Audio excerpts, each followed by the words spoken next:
Subscribe करें हमारे YouTube channel को और बेल आइकन को प्रेस करें हमारे लेटेस्ट वीडियोस को देखने के लिए।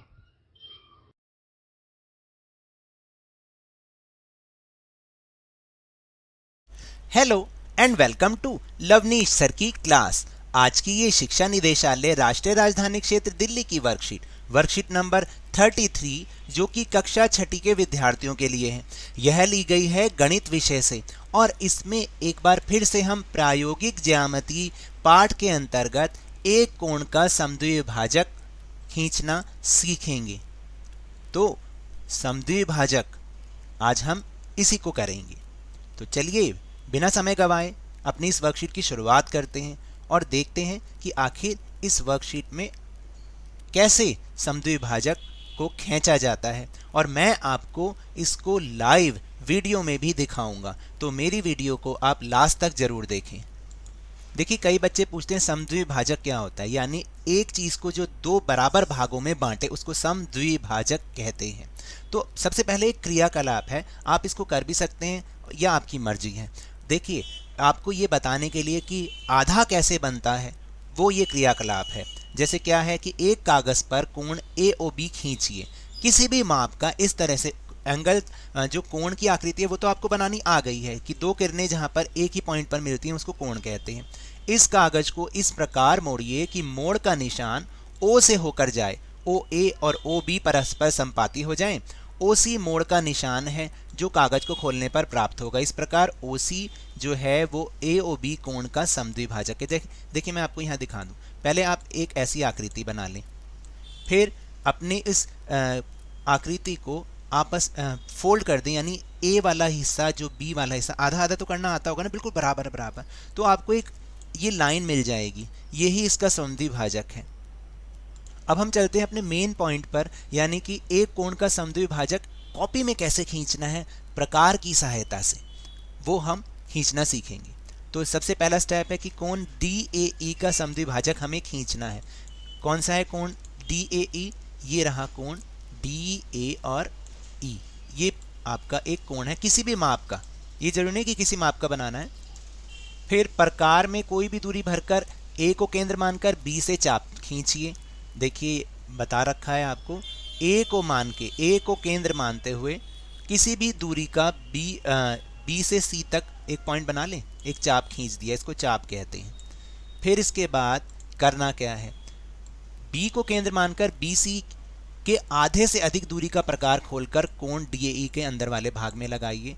बिल्कुल क्या किया कि B को केंद्र मानते हुए आधे से ज़्यादा, मान लीजिए आधा अगर यहाँ है तो आधे से ज़्यादा ये हो गया, इतने प्रकार खोलो और यहाँ पर एक चाप लगाओ, थोड़ी लंबी चाप लगाना। फिर अगला स्टेप, प्रकार में भरी उतनी ही दूरी से C को केंद्र मानते हुए एक और चाप लगाइए जो पहले चाप को बिंदु F पर काटता है। A को F से मिलाते हुए आगे बढ़ा दीजिए। AF कोण DAE का समद्विभाजक है। तो देखिए फिर C को केंद्र मानते हुए दूसरी चाप लगानी है। इस तरह ये दोनों एक दूसरे को आपस में काटेंगी और फिर A को इस बिंदु F से मिलाते हुए आगे तक खींच ले जाइए, यही इसका समद्विभाजक है। और अब हमें अभ्यास के प्रश्न करने हैं। मेरा वीडियो को आप लाइव देखेंगे कैसे बनाते हैं, क्योंकि किसी वीडियो में कोण बनाना नहीं सिखाया, मैंने उसमें कोण बनाना भी सिखाया है। तो चलिए देखते हैं एक बार। तो अब है अभ्यास का समय। It's time for practice. So take out your maths notebook. अपनी मैथ्स की नोटबुक आप निकाल लीजिए। तो देखिए इस रचना को करने के लिए, इस कंस्ट्रक्शन को बनाने के लिए हमें किन चीज़ों की ज़रूरत पड़ेगी। What materials we need. Scale, आपको D चाहिए, ये D होता है क्योंकि हमें एंगल बनाना है ना, इसलिए। और आज हमें ये कंपास चाहिए। मैंने साथ में स्केच पेन लगा रखा है ताकि आपको कंस्ट्रक्शन बिल्कुल सही ढंग से दिखाई दे। तो करना क्या है, लेकिन आप जब यूज़ करेंगे तो पेंसिल करेंगे और वो भी शार्प पेंसिल यूज़ करेंगे, क्योंकि जो भी ज्योमेट्रिकल कंस्ट्रक्शन होती हैं वो पेंसिल से बनाई जाती हैं, ना कि स्केच कलर से। ये तो मैं आपको दिखाने के लिए, ताकि आपको बहुत अच्छे से समझ में आ जाए, इसलिए इसको यूज़ कर रहा हूँ। सबसे पहला क्वेश्चन है, कोण ABC बराबर 60 डिग्री बनाइए और उसका समद्विभाजक कीजिए। देखिए समद्विभाजक का मतलब होता है कोण के दो बराबर बराबर हिस्से करना। किसी ने मेरे से पूछा था समद्विभाजक का मतलब क्या होता है। समद्विभाजक का मतलब होता है कि उस चीज़ के दो बराबर बराबर हिस्से करना। तो और इंग्लिश में ये लिखा हुआ है कि draw angle, angle A B C, ये एंगल का निशान होता है। 60 डिग्री बनाना है और उसको बाइसेक्ट करना है। सो देखते हैं एक बार। सबसे पहले आप किसी भी मेजरमेंट का एक लाइन सेगमेंट बनाएंगे। आप एक रेखाखंड खींचेंगे जिसकी कोई माप कोई निश्चित नहीं है, आप जितना मर्जी, और वो भी स्केल की हेल्प से आपको इसको करना है।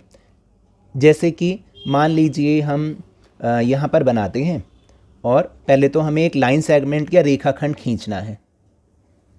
तो उसके लिए सबसे पहले आप डॉट 2 जरूर लगाए करें। 2 डॉट, कितना भी लंबा खींच लीजिए, कोई बात नहीं।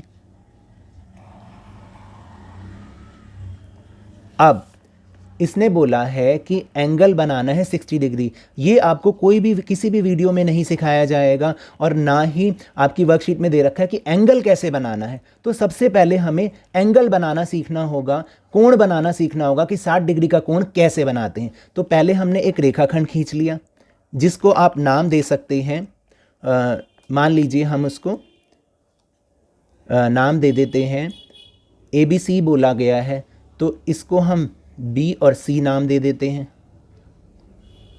और अब हमें 60 डिग्री का एंगल खींचना है। तो सबसे पहले जो अपने D का मिड पॉइंट है, बिल्कुल मिड पॉइंट, बीच का बिंदु, उसको B बिंदु पर रखेंगे बिल्कुल ध्यान से। और ऐसे रखें कि आपकी ये जो लाइन है वो 180 डिग्री की लाइन के बिल्कुल ऊपर होनी चाहिए।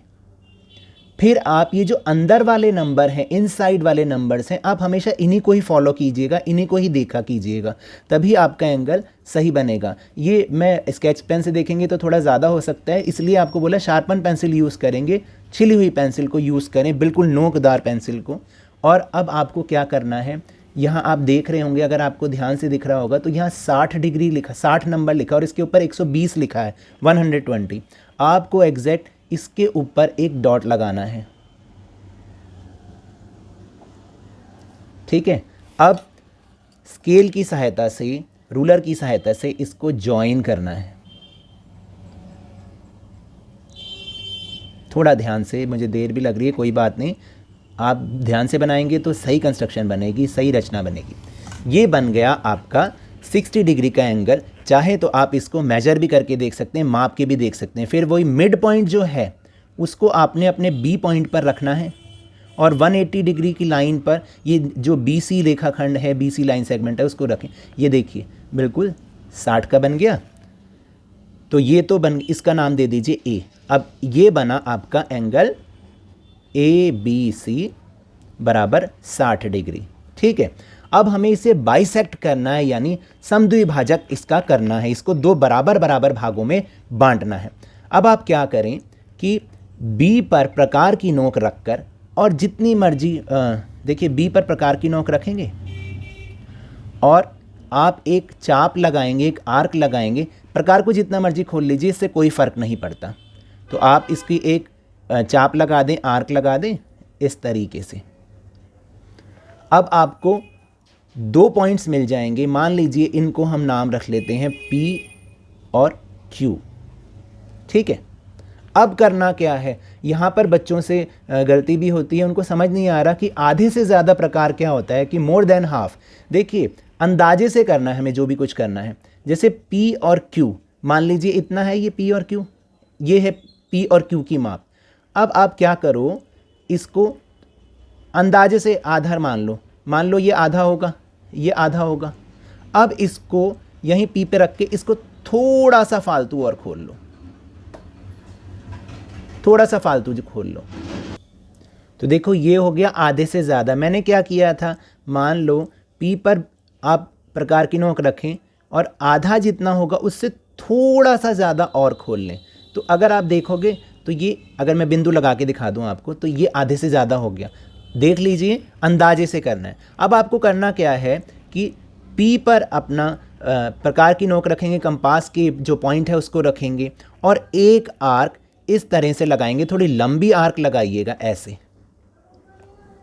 और फिर क्या करना है, Q पर देन Q को सेंटर मानते हुए Q पर प्रकार की नोक रखनी है और इसको ऐसे इंटरसेक्ट करते हुए एक और आर्क लगानी है। देख लीजिए, थोड़ा सा हाथ ढक गया था। Q को पॉइंट आउट करते हुए, Q को सेंटर मानते हुए इस तरह से मैंने एक और आर्क लगा दी, इस तरह से। अब आपको यहाँ पर एक इंटरसेक्शन पॉइंट मिल गया जिसका नाम हम O रख दें, O रख देते हैं। अब आपको क्या करना है, स्केल की सहायता से इसको ज्वाइन करना है B के साथ, B को सेंटर मानते हुए, और इसको आगे तक ले जाना है। बिल्कुल ध्यान से कीजिएगा, आपके पास तो शार्पन पेंसिल होगी, मेरे पास कलर है, कोई बात नहीं। हम इसको अब हम ज्वाइन कर रहे हैं।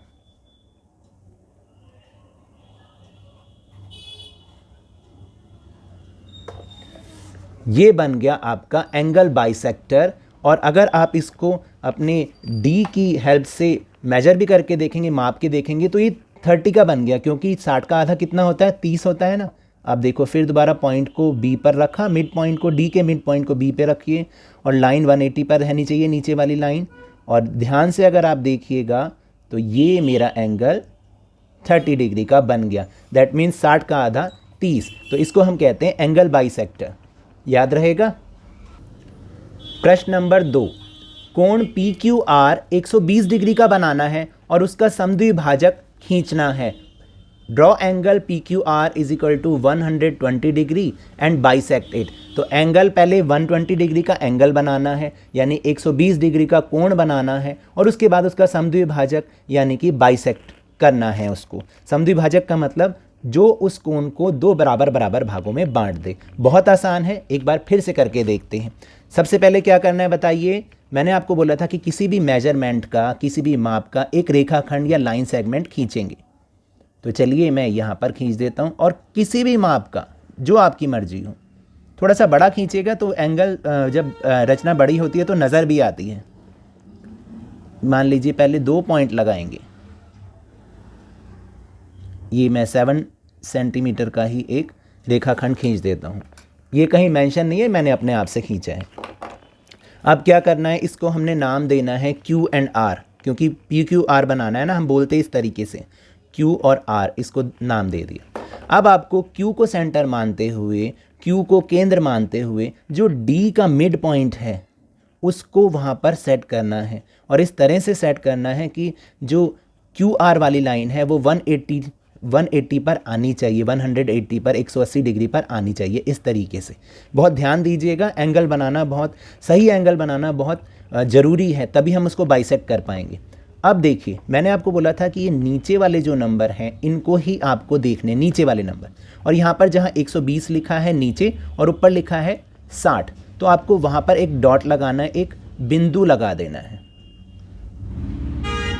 और फिर आपको स्केल की सहायता से इसको मिलाना है, इसको ज्वाइन करना है।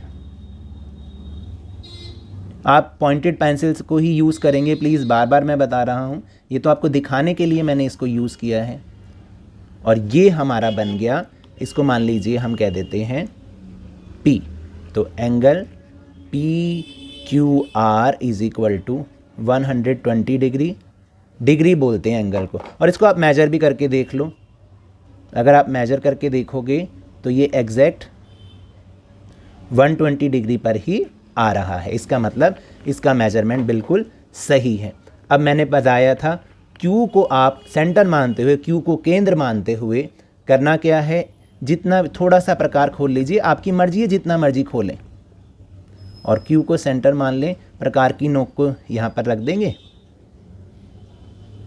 जितना मर्जी खोल के आपको क्या करना है, QP, और इस तरह से ये आपको एक आर्क लगानी है।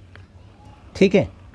अब क्या करना है, ये मान लीजिए 2 पॉइंट बन गए आपके, इसको मैं बोल देता हूँ AB। अब बारी आती है बाइसेक्ट करने की, क्योंकि आपने देखा कि इस तरह से मैंने ये लगाई थी आर्क। ठीक है, देख लेते हैं एक बार फिर से। ये मैंने आर्क लगाई, एक चाप लगाई। अब A और B तक, A और B की माप का प्रकार खोल दो जरा, ये लो। ये देखो, ये ए और बी के बीच की दूरी है, इसको आधे से ज़्यादा करना। अभी तो ये पूरी है ना, तो फिर दोबारा से ए पे पॉइंट करो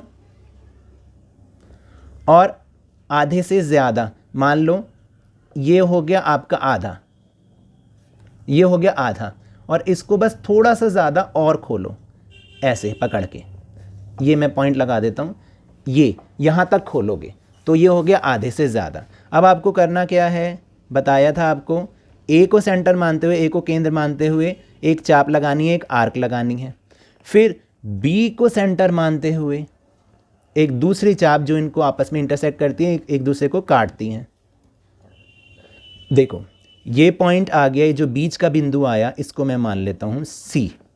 अब आपको क्या करना है, क्यू और सी को एक लंबी लाइन सेगमेंट से जोड़ देना है, लाइन से जोड़ देना, बिल्कुल ध्यान से जोड़ना, बिल्कुल बीचों बीच आना चाहिए, उसको क्रॉस करते हुए लाइन बननी चाहिए, इस बात का हमेशा ध्यान रखिएगा।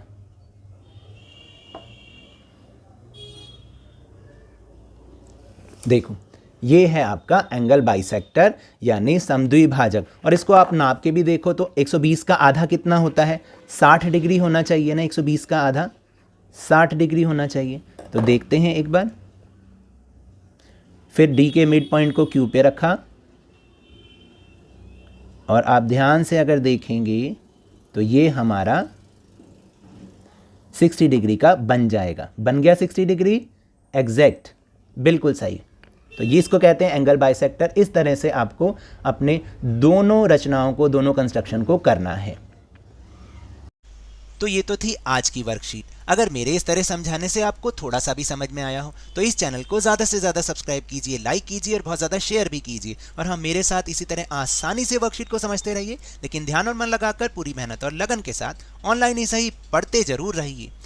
और अगर आपको कोरोना वायरस को हराना है ना, तो मास्क जरूर लगा के रखिए, और जब भी उपलब्ध हो, जब भी संभव हो, इसका टीकाकरण अवश्य कराएं, क्योंकि कोरोना को हराना है और ज़िंदगी को एक बार फिर से सुहाना बनाना है। इसी उम्मीद के साथ बहुत बहुत धन्यवाद।